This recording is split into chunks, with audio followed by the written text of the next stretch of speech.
Sathya Sai Speaks, Volume 2, Chapter 50. Tiny Trace of Ego. Embodiments of Peace. Shanta Swarupalara. I am addressing you thus today. Perhaps I should have said, Ati Shanta Swarupalara.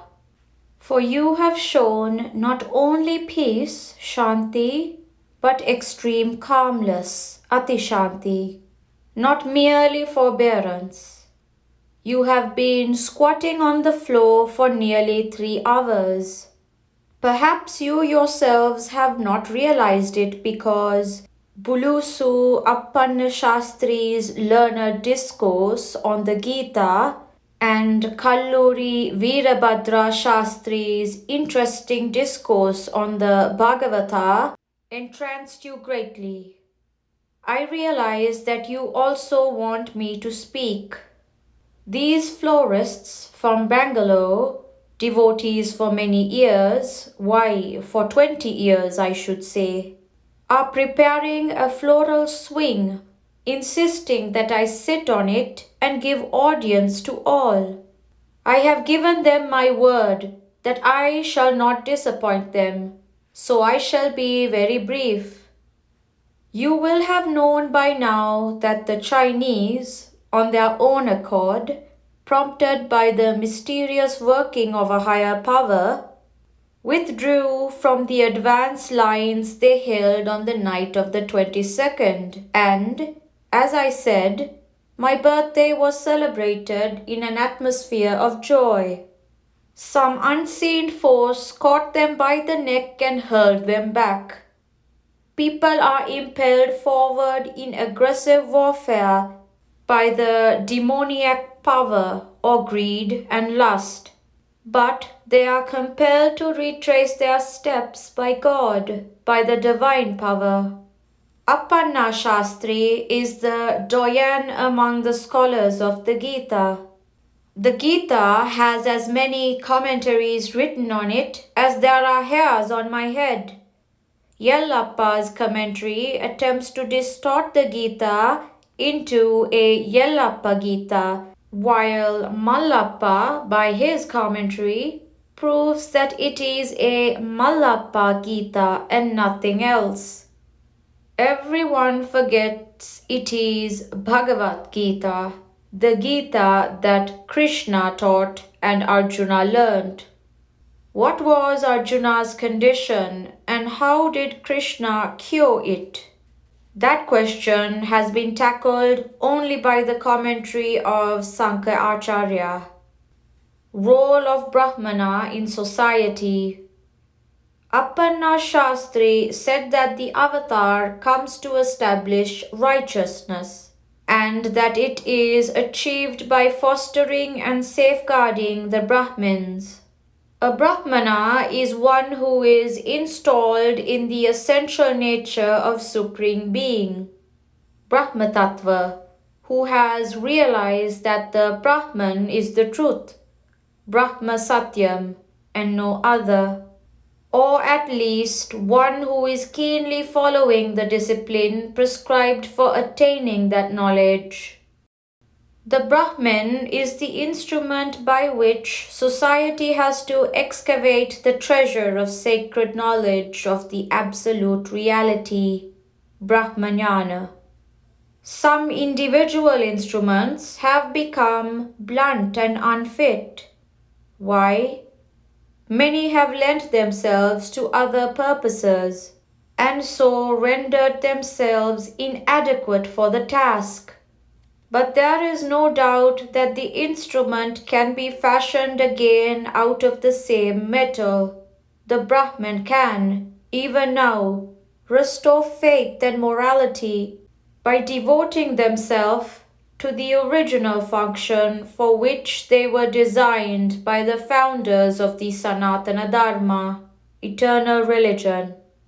As long as that possibility is there, do not ridicule or condemn the Brahmin. Ridiculing the Brahmin is but ridiculing God and the Vedas, for which the Brahmin is the accredited signpost. Correct your vision, remove your delusion. All this creation and all this history is His divine play, Leela, or rather Himself, Brahma Satyam, also Jagat Satyam. However, the world, Jagat, is relatively real until the distinction between Brahman and the world disappears. And then even the world is seen to be Brahman, felt as Brahman, known as Brahman. Then you know all is full of Supreme Being, Sarvam Brahma Mayam. To be more correct, there is no separate all Sarvam to be recognized as full of illusion, Mayam. Brahman alone is one without a second, non-dual, single, eternal, pure and immovable. Who created all this variety from that one, Ekam? The answer is there is no variety at all. So the question makes no sense. No person or force or urge or concatenation of circumstances or accident produce this multiplicity. There is no multiplicity. The one remains as one. You mistake it as many. The fault is in you. Correct your vision, remove your delusion. The supreme reality, Brahman, did not change into the relative world. The rope does not change into a snake.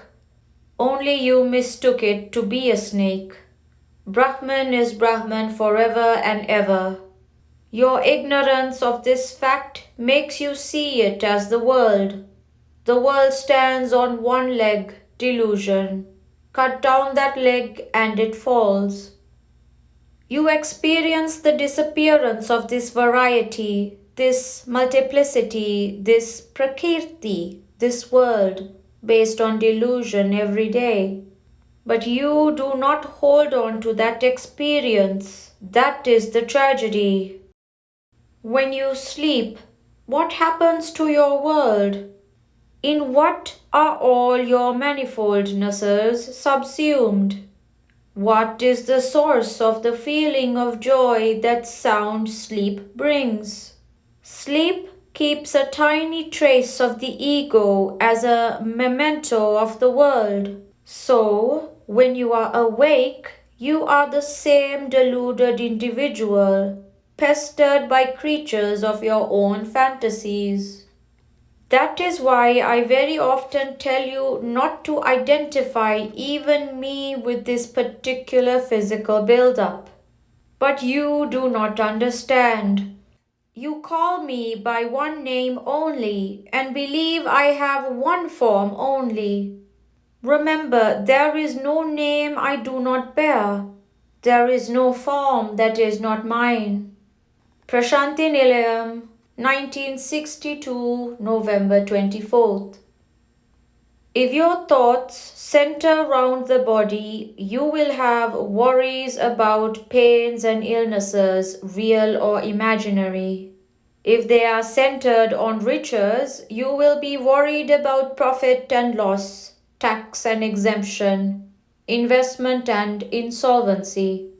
If they roam around fame, then you are bound to suffer from the ups and downs of scandal, calumny, and jealousy. So let them center round the seat of power and love, which deserves willing submission, and let your whole being surrender to it. Then you will be happy forever. Sathya Sai Baba.